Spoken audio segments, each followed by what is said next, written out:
Welcome to Harry's Gym Chat. We're in my gym and we're going to chat. Now, is a podcast powered by USN. We've got some exclusive offers for you that we are going to be giving away a little later in the video, but at the same time, we are on YouTube, so make sure you subscribe. We're going to be talking about everything health and wealth and fitness, but also all things positive, because I'm a positive guy, I'm a big guy, we're keeping it fun and friendly. So look, jump in, turn the volume up, and let's do this.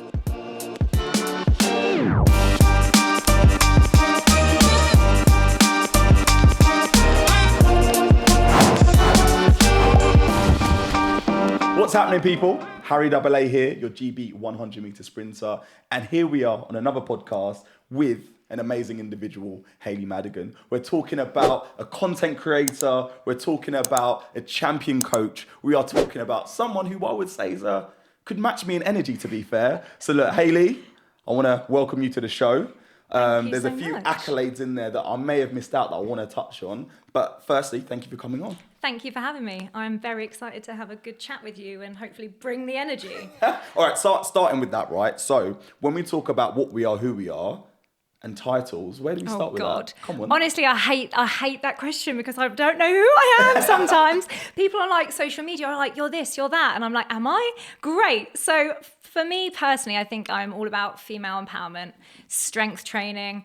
I started lifting at 14 years old, all about kind of female health and well-being and just, hopefully with the energy and someone that is a bit more reality and shares everything. So content creator by trade, PT since I was like 20.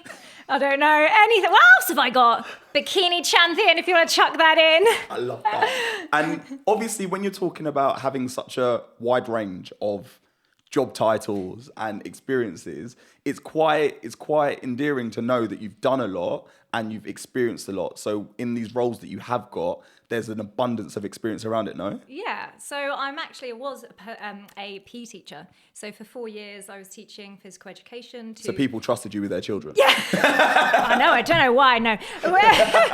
And so I was a PE teacher because I did sports and exercise science at university. So my kind of academia was always sports science. I loved physiology. I loved biomechanics. And going back to uni days, I probably would be more focused if I did it now, because now I'm so interested in how the body works. I'm so interested in female hormones and how women train. Yeah. You look terrified when I said female hormones then. Periods, I'm going to say that word a lot. I'm terrified more so because I have lived with so many females in my life. I've seen them in action. How many? So I've got 3 sisters, and obviously I have a mum. So you can imagine growing up, I was the only boy, and my dad, we look at each other and be like, they're all on the same cycle right now. They're sinking. They are synced. Just walk out. The clocks are on. Let's go to the gym.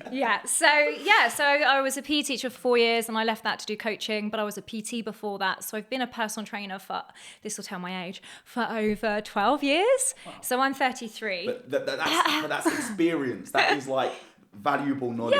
It's people, it's understanding people. Definitely. There's a lot of individuals who have a abundance of knowledge, but they don't know how to deal with people. Exactly. And I was a personal trainer in person before I was an online coach. And I feel like that is so valuable to know and understand how people work, understand how different individuals react to workouts. Whereas if you're just an online coach, you've never experienced that gym etiquette and, training someone one-to-one is completely different. So having that background and be able to train people online, I think is so valuable. The reality of the gym, the reality of the gym space, the reality of, that feeling of walking into certain spaces. And for you, would you say that this is where did your journey start? Like let's go.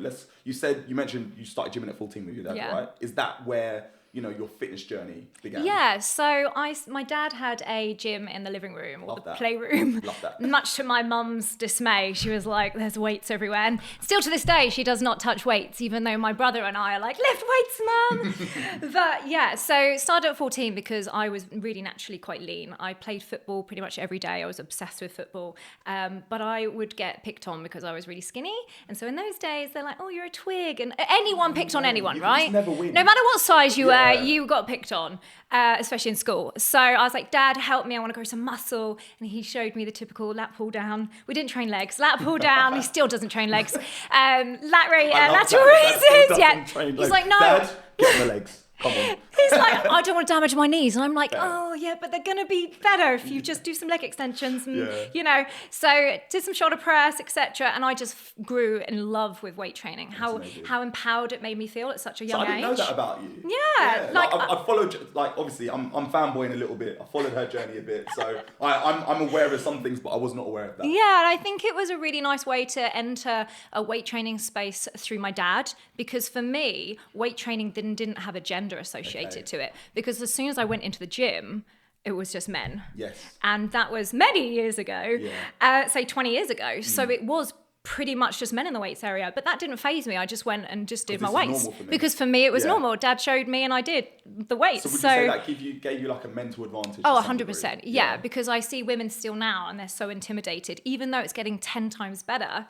When I was, training as like a 21-year-old, it was still kind of leaning towards a couple of women, but still male orientated. Now it's changing for the better. I feel like females are getting in more empowered and that ability to train because we're posting about it and we're teaching people the benefits of it. So here's a question then. Do you feel that there should be, I know there are female-only coaches, there's, is the female-only gym space a positive thing, or is it a barrier to some degree in terms of integration and building that confidence? I feel like a female-only gym space is a very beneficial thing for women, of course, because once they build that confidence, then they'll get into a gym space. Because as they walk into a gym space, for any women maybe listening to this, they may be feeling intimidated because you get the looks, right? But 9 times out of 10, these people are just staring through you or looking at what you're doing because they're interested in training and they're interested in what you're doing. They're not judging you, they're just inspired by everyone in the gym. So I would always say to a woman or a man, if they're kind of intimidated in the gym, grab some dumbbells, go in the corner to start with,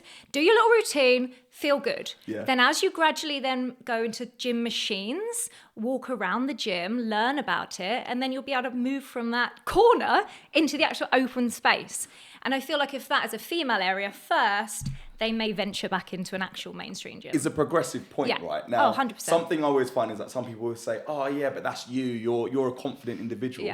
There's bound to have been times when you have felt that lack of confidence in certain spaces. Like where might have that been for you? Well, probably to start out with, when I was training in the gym, say for example, when I was 21 and it was very just male orientated, or there were certain movements that I couldn't do, or certain equipment that like that GHD in a corner staring at me, I still to this day cannot do it. I'm like, and then I feel intimidated. So if there's any machines that I don't know what I'm doing, I'm like, grab my boyfriend, help me, or I will just ignore it. So there's still to this day movements that I shy away from, but we need to open that up. And you've obviously mentioned who I would say is quite an important figure in your life, your boyfriend. Now, in those gym spaces, is taking a partner, is going with someone a helpful tool? Oh, 100%. Whether it's your best friend or family member. I was in the gym yesterday and a girl brought her mum and I was like, this is amazing. She's lifting weights. And it's a great bond between the two of you, but it's also gives them inspiration, helps them, and also helps motivate you. Because sometimes you don't want to go to the gym, but if your boyfriend's putting his shoes on, he's going to the gym, I'll get jealous. It's like, if he's getting the gains, I want the gains as well. So I will come with you. So it's more so in a gains perspective. Yeah, I'm jealous of the gains. You are not gaining without me because we are on the same. Is that everything else as well? Like, when it comes to the meals, like if you're getting the gains in the meals, I want my meals as well. No, he eats way too much. Chicken and rice. I don't want that. I eat sweets. What is it like when within certain relationships when you do have that common gym relationship? If someone is bulking, for example, what do dinners look like? How do you split meals? Completely different. He does his and I do mine. And that will stay at that. Sometimes I cook for him. Okay. Sometimes I'm nice. Yeah, that's what I was wondering. Yeah. He never cooks for me. Oh, come on. Come on. He's right there. Yeah. Now the truth comes out. So when those meals are presented, what's like after a hard day at gym, what's your favourite meal? So I'm pescatarian. I have been since birth. Mum and dad were vegetarian when I grew up, so I didn't get a chance to eat meat. Again, another thing we didn't know. That's awesome. And then when I was 5, they were like, here's some fish fingers because there's nothing else for you to eat, really. Because back in those days, there was just Linda McCartney. There was not vegan alternatives. There wasn't anything. So I eat a lot of eggs. I eat a lot of fish, obviously. Tofu, lentils. I'm a healthy cook with my main meals, but I do like to snack on junk food as well. Mate, Mate, because sugar. we I need love it. Yeah, I love it. Haribo, you Yeah, know. I love it. I have to have it, and I Like- have it every day. And I say there's no good or bad food. It's food. It's about balance. I Exactly. mean, sugar obviously has no nutritional benefits to it whatsoever, but it makes you fun. happy. And happiness comes into a lot of things that we do. Yeah. You know, like you said, you know, when you're gymming, when you're training, there's certain elements that you're really going to enjoy. Now, that takes me on to one of the questions that I wanted to ask is, you know, in and around, I think there's a certain card that you have that I didn't know that you had, and that would be a pro card. Is that correct? Oh, yes. Oh, wow. We have a I pro feel in like a front of us. popper and confetti. So talk us through that journey, because so what? 14, you start gymming with your Yeah. dad. Then 20, you're Still in the gym. Yeah, still in the gym, giving it some. But then when did you decide to make a point of stepping on the stage? So I went through a really bad breakup, and I was about 24, 25 when this happened, and I was still living in the gym because I naturally just loved it and enjoyed it. And a coach came over to me and she would nag me, I think you should compete, I think you should be, and I would say, no, don't want to do it. Everyone takes steroids. So I didn't want to, I was natural. And she was like, no, there's natural bodybuilding federations. And I was like, okay, I'll try it. And because of that breakup, I needed something to focus on. And she gave me a great focus for 12 weeks. And I ended up competing with UK DFBA, which is a drug-free organisation, and I won. And I was like, I don't have a clue what I'm doing, but this sounds fun. And so because I won, then I had to do the internationals, and then I magically won that. And then awesome. I had to fly out to America and compete in the Worlds. And that was with WNBF, World Natural Bodybuilding Federation. And then I won that one. And I was crazy. like, oh, okay, I'm good at this. Success after success Woo. after success. I didn't have a clue what I was doing. And I really loved the posing. And I liked people looking at me on stage, Yes. apparently, and next to nothing. But I like the tan, and I really enjoyed the It's a fact celebration that, of you, right? Yeah, exactly. Yeah. And it's that hard work. It's not, I'm just stepping on the stage, look at me. It's the 12 weeks of hell that you go through. Yes. And not just training, it's nutrition, it's steps, it's everything. Did it's you a ever mindset. think you could be so disciplined? No, because I was really bad with my food before that, because I was always yo-yo dieting. Yeah. Whether it was keto, because I didn't have a clue what I was doing, low carb, because I wasn't really educated in nutrition. And I was always bouncing up and down, because as a woman, you're kind of seen as go on a diet all This the is time, crazy, right? As soon as you turn like 18, it's instant. You think you should go on a diet because Yeah. you've got to look a certain way. So I was always yo-yo dieting. I was always trying to look really good for Friday and Saturday, and then binge on Sunday. And then it was just stepper, stairmaster. It was really No balance. unhealthy. I'm not like that anymore. It was really unhealthy balance, that kind of mindset as well. So when I got into competing, it was a great focus. Yeah. And I did well. And then I won my pro card in 2015. And I thought, okay, I'm good at this. Let's carry on. Unfortunately, it led me into that downward spiral of disordered eating and then a really unhealthy relationship with my body. Because I was so lean then, I was like, oh, if I eat a donut, Yeah. oh my God, I magically put on 2 pounds. And That's it crazy. was dreadful, weighing myself multiple times a day, and then really downward spiral of my mental health. So I competed for 3 years, and I lost my period for 3 years. Oh my gosh. So of course that's dangerous, and we don't want to do that. Yeah. And so I then educated myself, because unfortunately the doctors didn't really care. They still don't really care about female hormones in that particular way. They'll offer you the pill, but that's not the right thing to do. Let's sort our hormones and our health out. So I educated myself, and I learned how to get my cycle back. And I actually did that for a lot of people. I started coaching in it. And from then, it took me about 4 years to then get to now, where I have that better mindset and understanding of my body, and I train and I eat because I feel good and I feel strong. Yeah. And I have that balance now. But competing did teach me a lot of things. It taught me discipline, like you said. It taught me I can do stuff if I put my mind to it. It's just very dangerous for certain individuals if you're more prone to that kind of obsessive behavior, which I was. And the thing is, obviously, I come from a world of sport. Yeah. In terms of athletics in that capacity, and what you're describing, I've seen, and it's not necessarily something that is isolated in one world of bodybuilding. For example, in my sport, a lot of individuals, they go through a point where they're getting closer to championships and competitions, and they think, same thing. Stress. I can't enjoy myself. I can't have this donut because it might, impair my performance, because my weight is something that I need to focus on. And there are individuals, and you do see it, and it's kind of like, you kind of feel that there's not enough support Yeah, I was gonna around say, the concept coaches. of understanding that you have a job to do, but that job is not the be and end all of everything. Of your whole life. And, redlining is a thing. For me personally, when I'm, running my fastest and I've been close to PBing, or when I do PB, my central nervous system then after is shot. I actually need to refuel. I actually need to rest, and I need to take care of my body. If anything, more is better in terms of my, what I'm consuming. But that concept isn't spoken about enough in that way. So you've done your show, but then straight after I need to stay in this space. It's the rebuild, like rebound effect that you go then all out, and then it was binge for me. I was really bad binge eating, and then that restriction, and it was that complete binge restrict cycle. And for me, enjoying all foods every day helped me get out of that. Were you aware of yourself in that situation? Yeah, I knew what I was doing. I just couldn't control it, and I couldn't stop it because it had a hold on me, and that was that control. Because I controlled food for so long, it then controlled me back, and I didn't know how to get out of that cycle. See, I find this so interesting because we all do certain things in different types of ways without speaking about it. And obviously just speaking about now, for me, is a level of understanding. Yeah. We talk about experience. We talk about the way that we understand and perceive certain things. But for me to understand something that may not allow me to actually empathize and sympathize with others around me, I need that information to then go, okay, this makes sense. And as much as we sit there and say, well, I would have done this, we never follow our own advice. We always sit there We're and say, coaches, and we don't stretch. We don't stretch. It's all about being perfect in some capacity, but you can only be perfect 90% of the time. Yeah. If so, there's always that extra added essence of I should have, I could have, I would have. So through this journey, then you've taken yourself from stage off stage. You're now in a place where there's balance. So then now, what do you do with yourself? What have you been doing with yourself in that position of balance? Where does that take you?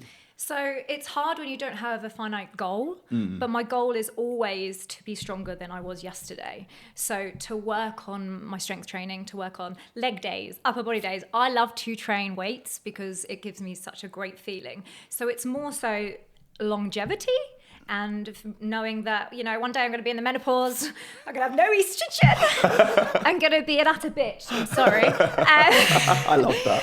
But hopefully by then I'll have children, and then I can teach my children to be strong and empowered. And it's not only that, it's also to teach other women out there to be strong and empowered. Lift weights at whatever age you are. And so I've got to show them that. I've got to try and inspire them by lifting as many weights as I can, by doing as many pull-ups as I can, Being in the gym is my freedom. I was thinking the other day, I was like, when I'm sad, I train. When I'm happy, I train. Yeah. When I'm moody, I train. Any emotion, I train because it gives those endorphins, right? Like yourself, you feel so good. And those days that you may not feel like you want to train, or if you're a little bit tired, a little bit of rest days, but I'm back in training because I just love it. Absolutely enjoy it. Do you find that cross training is something that you quite like doing as well? Because would you describe yourself as a hybrid athlete? Yeah, I guess so. Like I used to play football for years, and then I ran some one marathon, and I always naturally am quite good at running, but I can't hold muscle if I run. So I can't run because I will literally lose any leg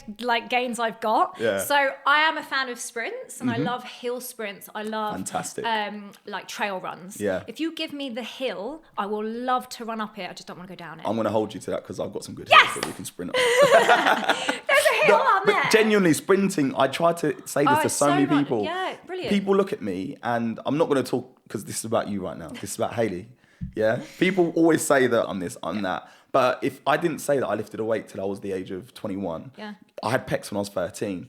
When you're training with your own body and the forces that you put out, there's nothing better than bodyweight training and trying to push those boundaries because, if you're sprinting up a hill, it teaches you a lot from conditioning from your ankles all the way through to your calves, your tendons. Yeah. But I love that you have an idea of how positive it can have an effect on your body. 100%. That feeling of running up that hill and then trying to get your heart rate back down and going again and getting to the top, I absolutely love. And I think Rocky moment. Yes. Stairs. I love stairs. Yeah. Anything with stairs, I'm like, I'm going to two-step it. Yeah. I'm going to sprint up it. It's the competitiveness in me. But my dad, I remember this when I was 8 years old. I think we were in the south of France and we were on bikes and we were going up a hill.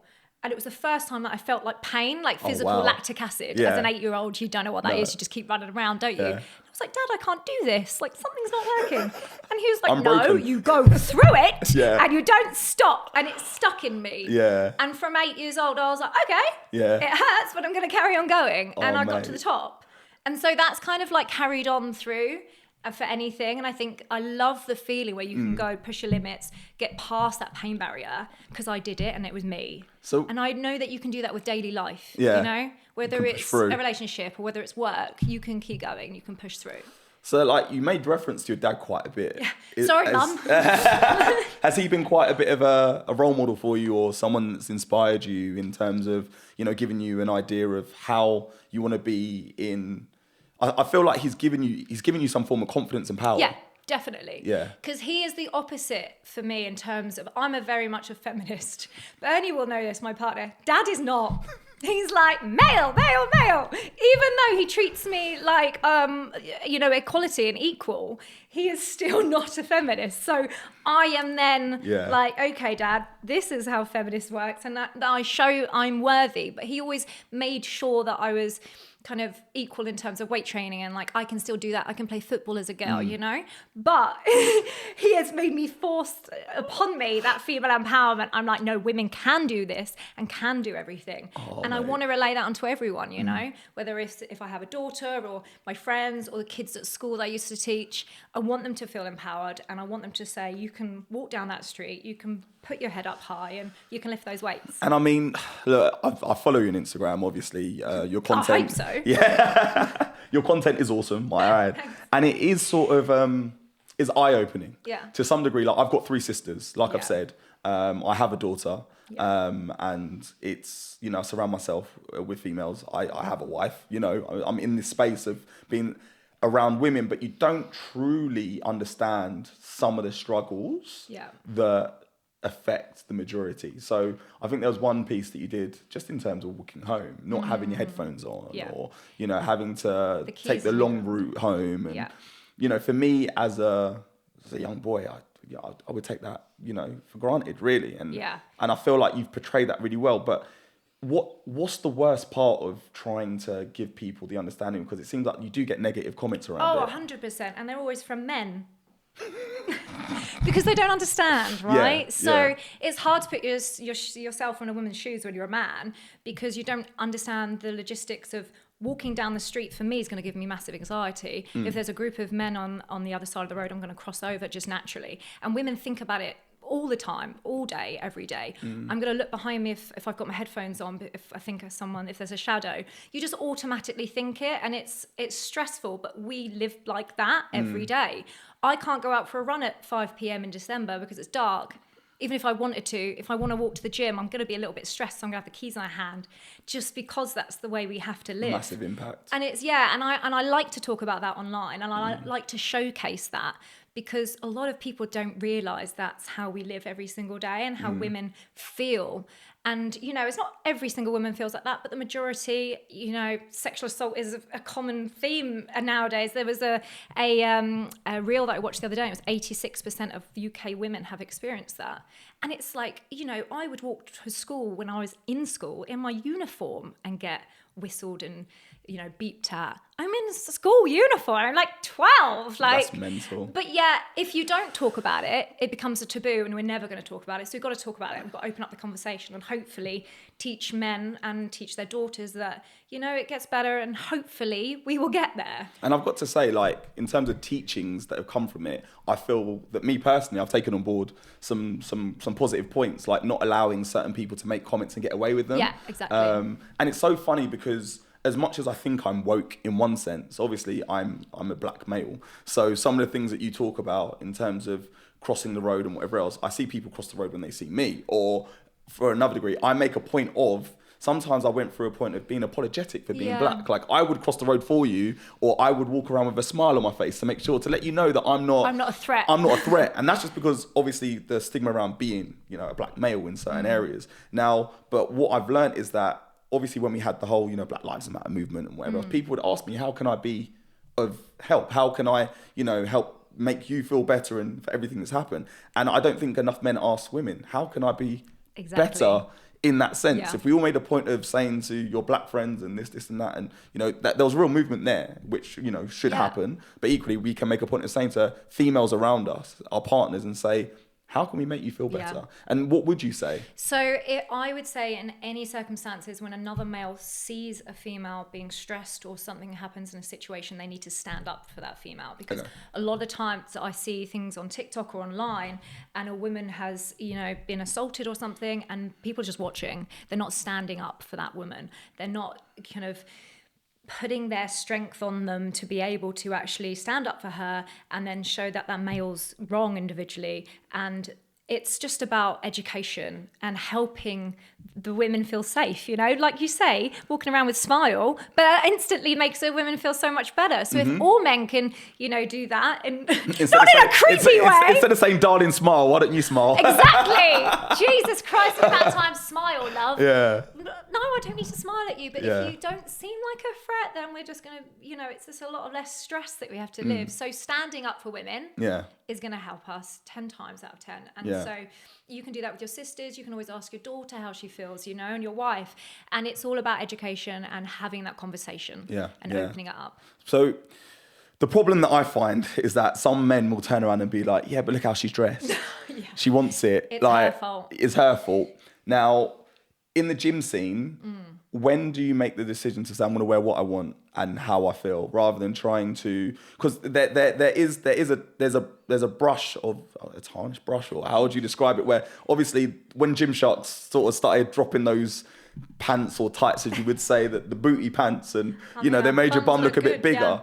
Now, that's great for females because if it makes them feel better about themselves. But then obviously from when do we sexualize the body and when don't we sexualize the body? Where is a grey area? So how can people better understand that space? So people have to understand that women dress like that for themselves and not for other people in the gym. So I wear gorgeous, tight, underactive shorts because I love to, because it makes me feel amazing. But most importantly, it shows off my gains for me. Yes. So then if I've got a booty pump, I'm like, yes, let's train harder. Not for anyone. I would do that if I was training at home in the gym. And so the individuals in the gym have to realize it's not for them. It is for that person, that individual person.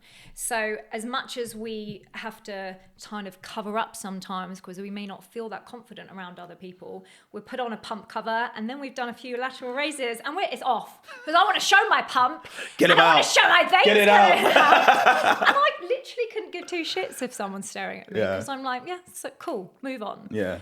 And so I feel like they need to realize that it's not for them, it's for us as individuals, especially as women. It's for us. And it's as surprising as it might sound, like I've experienced a lot of body shaming. Yeah. People will turn around to me and make me feel bad for Looking my physique. good. Yeah, it's so funny. I'll walk into so many events. Now, I might wear a vest underneath, but I have a jacket on top. Yeah. The moment the jacket comes off, here he is. Showing off again. Showing off. And it's just sort of like, but hang on, like, isn't this a positive? Yeah, I work hard for it. I'm just looking how I look. So for me, it's one of those things I kind of can't help but feel like, why?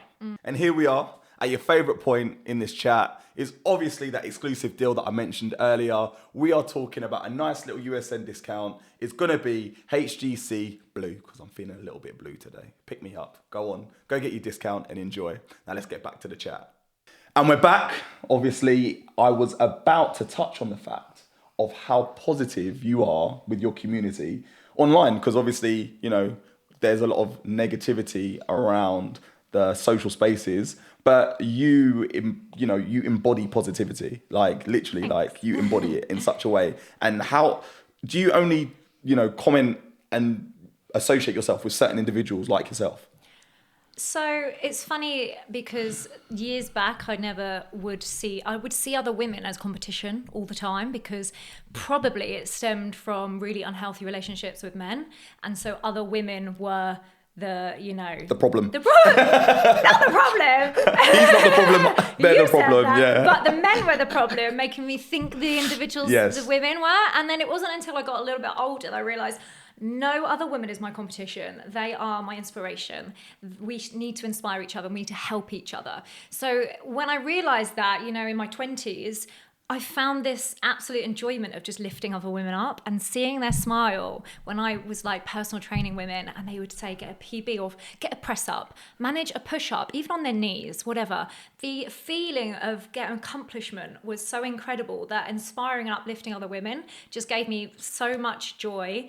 And it's just an incredible way to build that community and see other women just strive for strength and strive for happiness. And I get so much joy every day. Even one message will make my day, you know? You get that one message on Instagram, you're like, hi Hayley, like you made me like go into the weights area and I feel so good, thank you. And I'm like, I'm gonna cry. Tissue moment. Yeah, it's made me a lot more emotional, but yeah. But do you think that people aren't aware of how much messages like that affect individuals like yourself? Probably, yeah. If they're like, oh, it's just a message quickly. And they're like, oh my God, you replied. And I'm like, oh, I'm just a normal girl. Like, we're all normal. Just because you got another number or a K next to your followers. Do you know what I mean? It's just, it's funny. And I think because not everyone will be honest or open to just giving compliments. Like whenever I meet anyone new, I'm like, I will always give them one compliment, you know, especially with women. I'm like, oh, I love your skirt, I love your dress, I love your hair, because they instantly uplift and their emotion feels so good. And I'm like, sharing that moment, you know, smiling at a stranger down the street, I love that. And if they don't smile back, I'm like, you've just wrecked my, if they don't hold the door open, you know, I'll say thank you. Run it back. It's another story. Yeah. But that one little, she made me feel so good, you know, that one little hi, positive, it just makes their day and it makes my day. And I think if you can share a little bit of joy, it makes the world a nicer place. But like you said, you know, competition before in regards to how you viewed people. I come from a world where I'm fully aware that there's enough success to go around. And I think that's the same for socials, right? Oh, 100%. You know, everyone's different. And especially in the fitness industry, everyone's got their different apps, everyone's a trainer, there's a load of us, but everyone's unique and no one would be following you otherwise if you weren't good, you know? So you've got to realize that they're not my competition, they're my inspiration.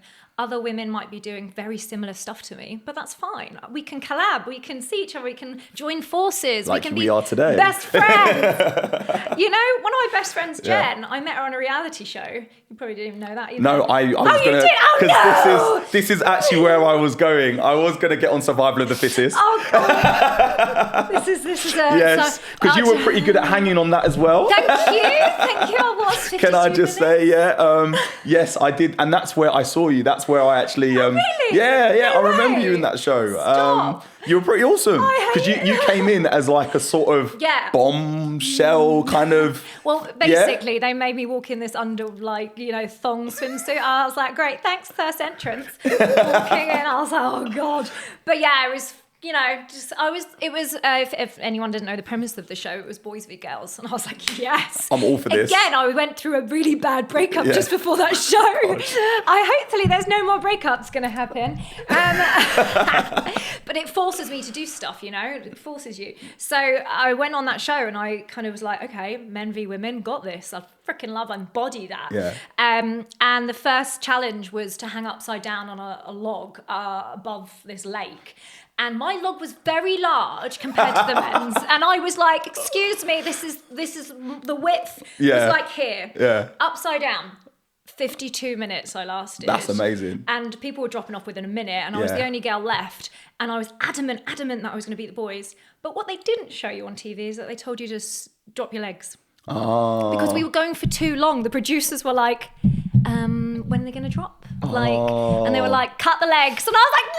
It's all about the edit. Yeah, I was like, and I watched it back. Bernie's never watched it. My partner's never seen it because I refuse. Don't watch it. I'm like, oh, I can't watch it. So where was this show on your fitness journey? At what point? So just as I got out of competing, and it was probably a year after that I still had quite an unhealthy relationship with my body. And I was going through, like I said, the breakup. I was personal training in person and I was building my online presence. So it was just after competing and it was quite dangerous to do that because as I came out, I was really high anxiety, went into a depression spiral because they say, oh, you're going to be really famous. You're going to have this show and paparazzi are going to follow you. And none of that happened because the show went a little bit down, a little bit of a flop. And that's okay looking back. It was a great experience. But you kind of said, oh, this is going to happen. That's going to happen. Your life's going to change. But it didn't. I got off the plane, people recognized me and I was like, oh God, what's this? Hi. Hi, bye. Like, I've been watching you. Selfie. I watched you last night. Yeah. And they're like, and you're like, okay, cool. Yeah, I haven't watched myself back yet, so don't tell me. It was terrifying. I'm like, oh God.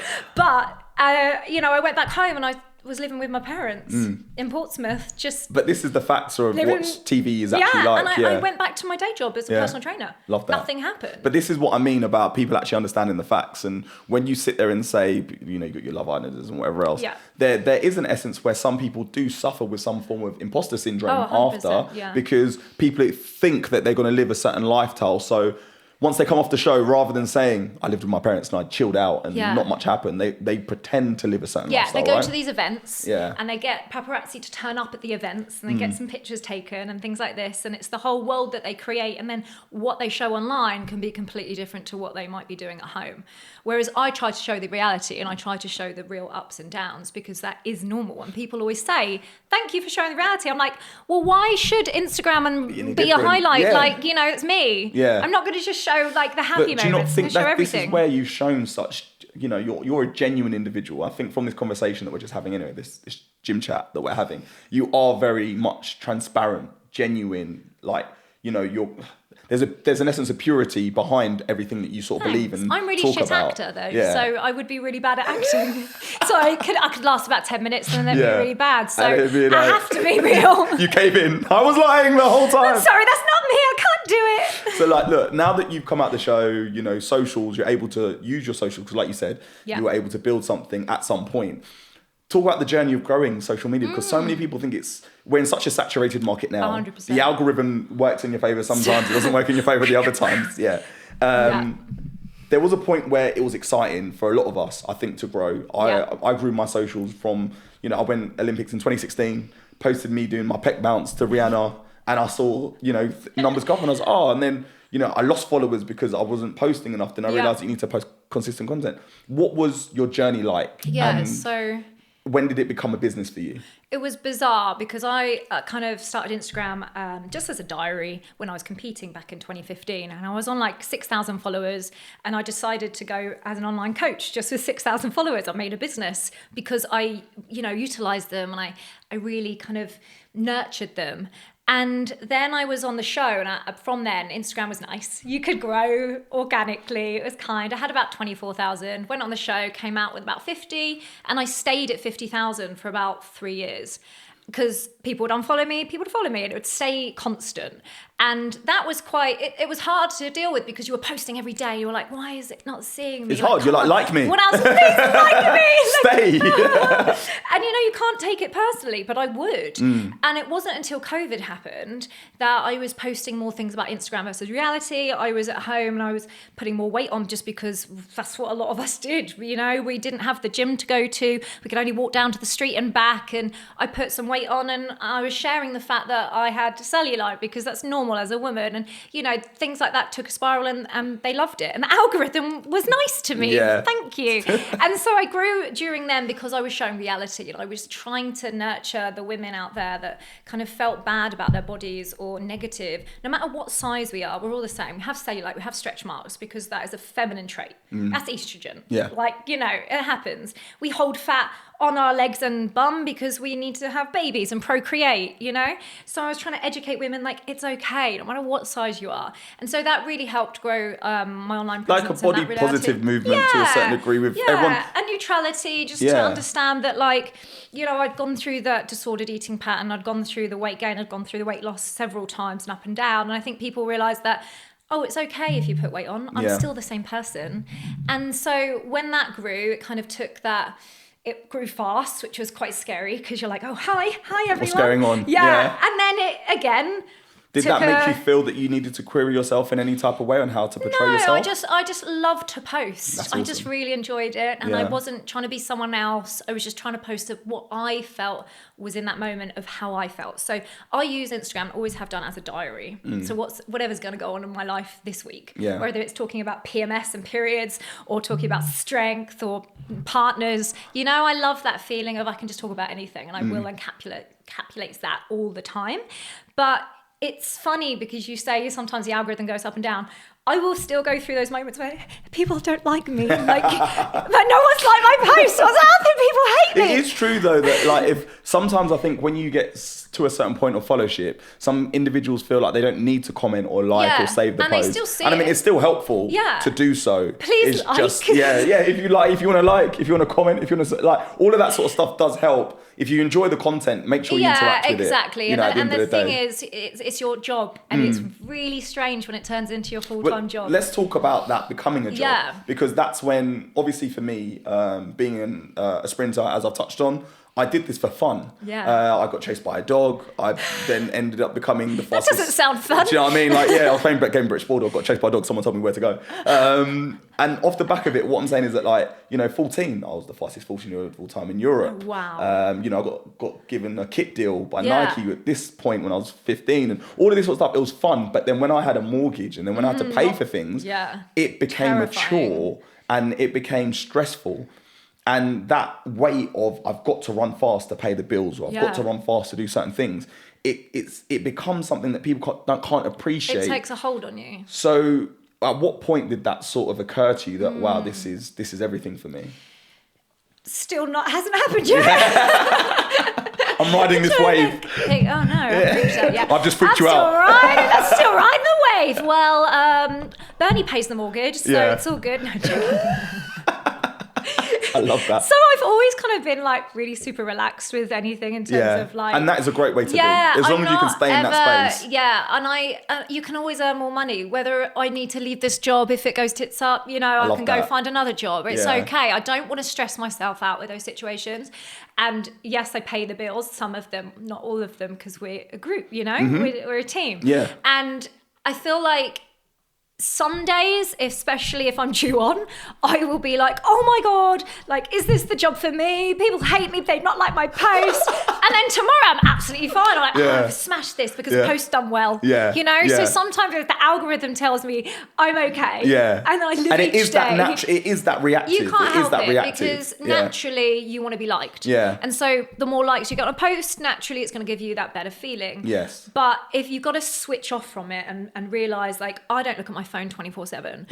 I don't want my phone near me all the time. I want to switch off and enjoy this life. Be present in the moment. Exactly. And we post a lot online, and it can't take that control, and we just need to utilize it for the benefits. Like my mum and dad are always like, this is so weird that this is your job. Yes. They're like, it will end soon. And I'm like, just don't be negative. Let's just enjoy this now. Just stuff it. And I think because they like force that upon me, like it could end. It could end at any time. And I'm like, I know, but I'm going to ride it for now. It's still okay. And what's worse about that, just on that point, I feel like I'm living the same life again. Obviously, as an athlete, I would get, from the age of literally like 19, I've gone to my first Olympics. I'm really enjoying like the world, and someone would say to me, "Oh, so what are you going to do when you retire?" Like I'm 19, I've got some time here, and then now I'm back in the same position where I'm on socials, and I've monetized it, and people are like, "So what are you going to do after?" And it's like, no, I don't want to live this life again. Stop. It's like that question that you got asked at like school, or whether it was in a job. Where do you see yourself in 5 years? I don't have a bloody clue. I love that. Why would I? I don't want to know. I want to just. And that's the same as my life right now. Like Instagram blew up. Yes. I didn't know I was going to do that. I didn't know I was going to be sponsored athlete for different companies. I didn't know that was going to happen. That's amazing. That like is incredible. So I don't know where I'm going to be in 5 years. Hopefully I'm going to be happy. That's all I care about. What I love to say. Happy, strong, healthy. Yeah. Like I could be doing a different job. I could be in the same job, but it really stresses me out with that question. Planning. And that's the thing, we plan. You asked me to plan my training. I can plan my training, no problem. And I'll plan my time, I'll plan my day, I'll plan my month. But not next ultimately, week. You can't. Next week, I don't. To be fair, I'm actually very bad. I will leave like sort of time available for just in case. Some priorities, but then equally I'm busy. The majority is like, oh no, I'm training. No, I'm training. Oh, I've got space for this day at this point. But I find that in this world that we live in, it's so hard to actually say what's gonna be the case in 5 years. We never know. Because look what COVID happened. Yeah. Everyone was shut down for 2 years. But taking that trip back, everyone I knows. don't like it. The name COVID. That was obviously, as much as it was a negative time for the majority of us, and even though, for all of us really, because we all did suffer, you still used a negative time to Do you know what? be positive. It really helped me with my relationship with food Oh, because I amazing. couldn't control it. Yeah. I had no control about going to the gym, go on Stairmaster and burn loads of calories. I couldn't control it. So I was like, okay. And I found my freedom of food completely.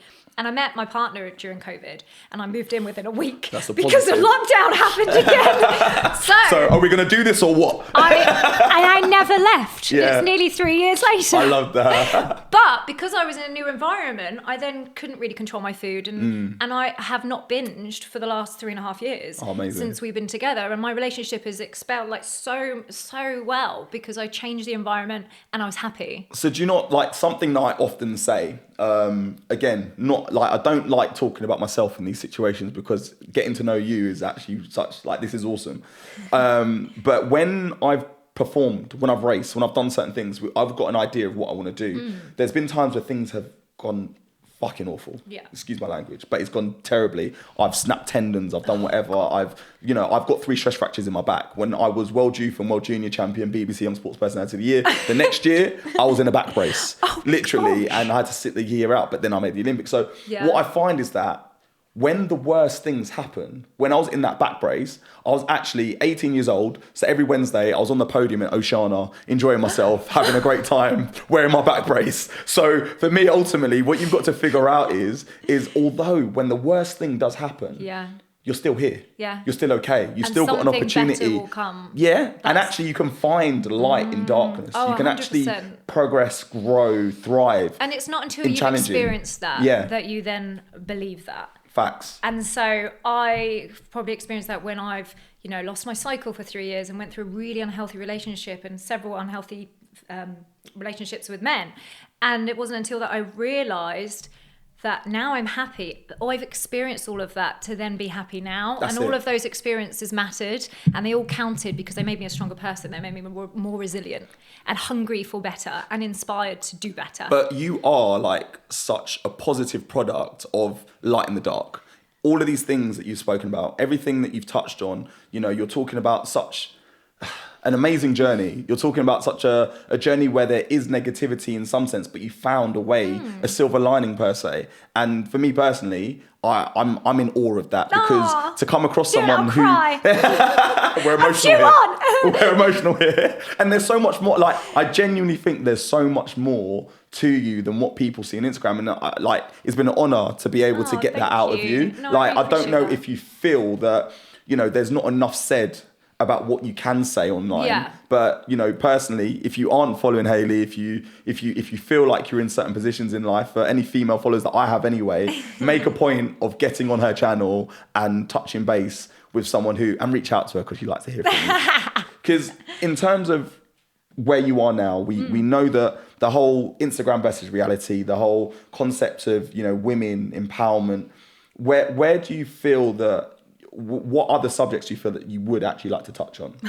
It's funny because I look at my Instagram and I think, what's going on here? Yeah. Well, it's such a mixed bag. Yeah. But I like that because I just try to encompass what a woman feels like. So how a woman feels, the experiences we go through, whether that's hormones, periods, female health, female strength, that encompasses me. And so I always feel like whatever I feel like I'm going through every day to day, whether I'm moody or happy or strong, I want to just encompass everything that I've got, what I've experienced, whether that's walking down the road and feeling stressed.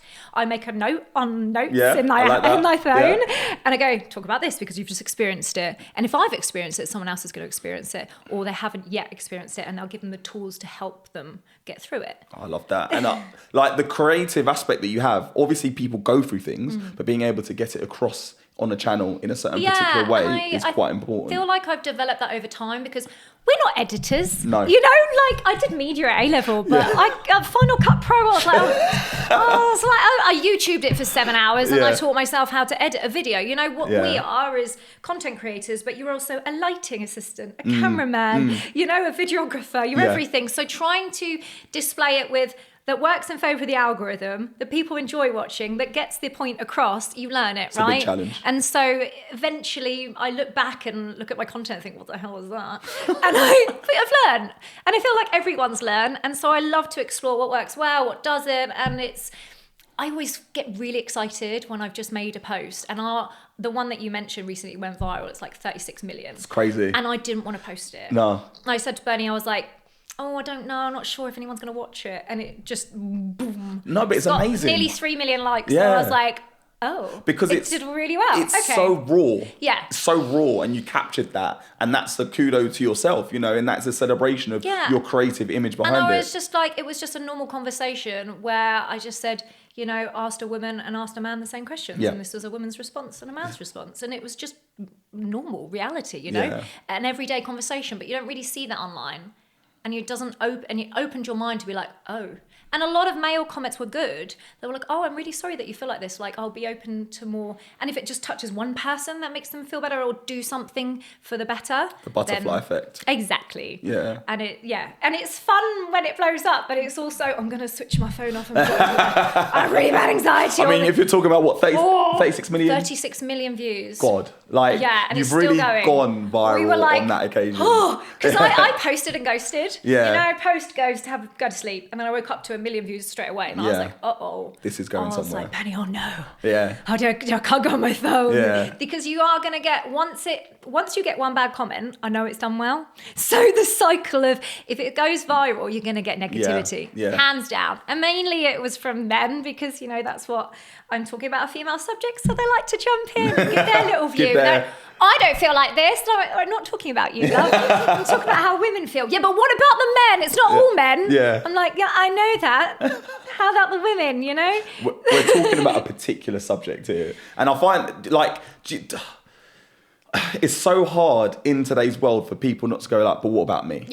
Yeah. What about me? And you're constantly fighting that, right? Exactly. Because you're like, I understand you are you, your view, but I'm talking about this specific thing, just right here. So let's take a moment to put light and shine light on this specific thing. And would you say that that's the hardest part of giving something attention?